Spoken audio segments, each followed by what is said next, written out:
Hey, what's up, everybody? Welcome back to the Cruise News Show. I'm your host, Tony, here with the latest cruise updates.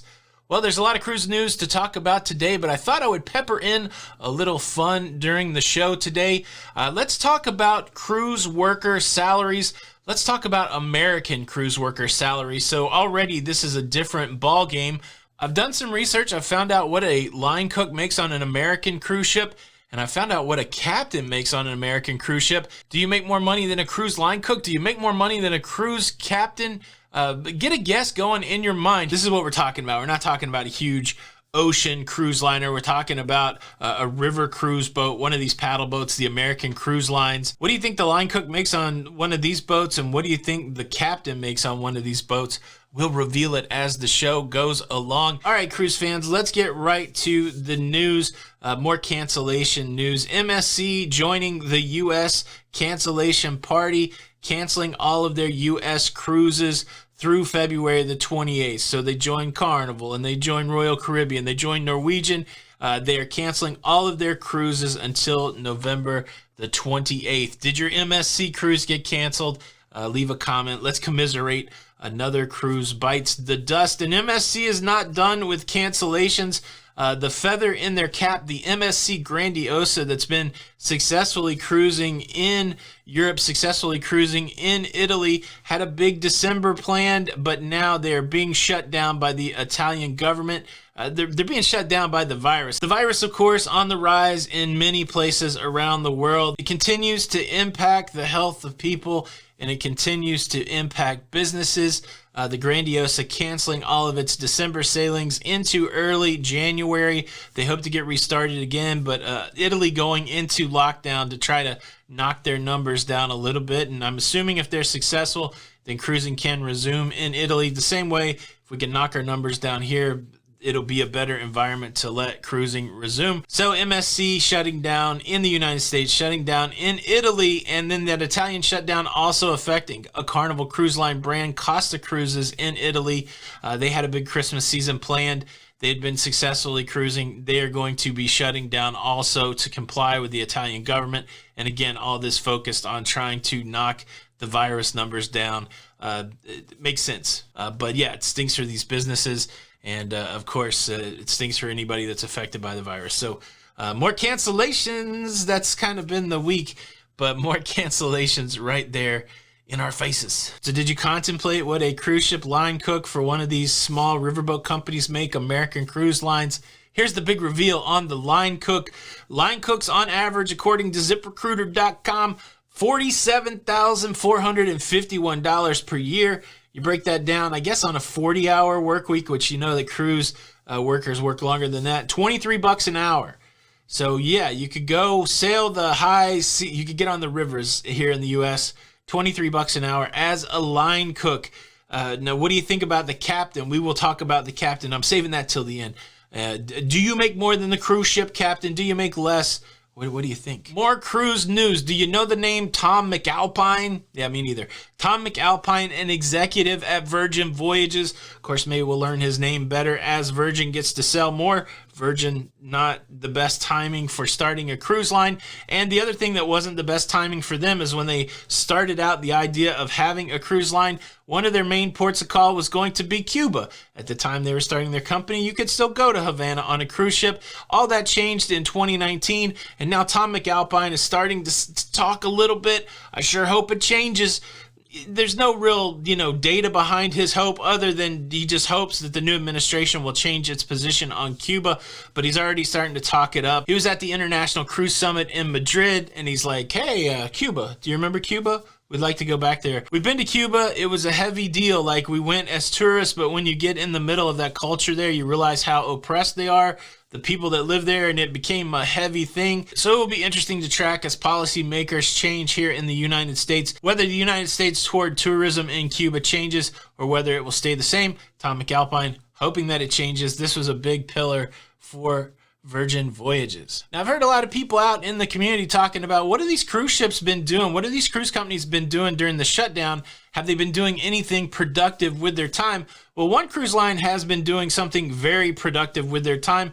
Princess Cruise Lines, when they return to sailing in 2021, all of their cruise ships will be outfitted for their medallion technology. The medallion technology, again, a wearable technology, and for all intents and purposes, will replace the ship card. The ship card that you use to get into your cabin, the ship card that you use as a form of payment. Princess is working hard to make the medallion the only thing that you need on the cruise ship. You can enhance your medallion experience with your smartphone app, but we know that not everybody loves a smartphone on the cruise ship, and so they want to be able to have a touchless, wearable technology where you can do most things on the cruise ship, not requiring a ship card. It's even going to start before embarkation. You're going to be able to upload your travel documents through the smartphone app. You can get your wearable sent to your house. You can accessorize it. It follows very similar to the philosophy of the Disney Magic Band, where you can have different ways to spruce up your wearable to make it your own. And you can get that sent to your house, or you can have it waiting for you there at the cruise terminal. But the idea is that touchless is the word of the day. It makes sense in light of the virus. It makes sense in light of the protocols. Everything from opening your cabin door to being your complete cashless system on the cruise ship. And they're going to know where you're at on the cruise ship. Don't get it twisted. This will be a way to track you and to trace you where you're at. And they're trying to make that sound good by if we know where you're at on the cruise ship, we can bring you drinks and we can bring you food.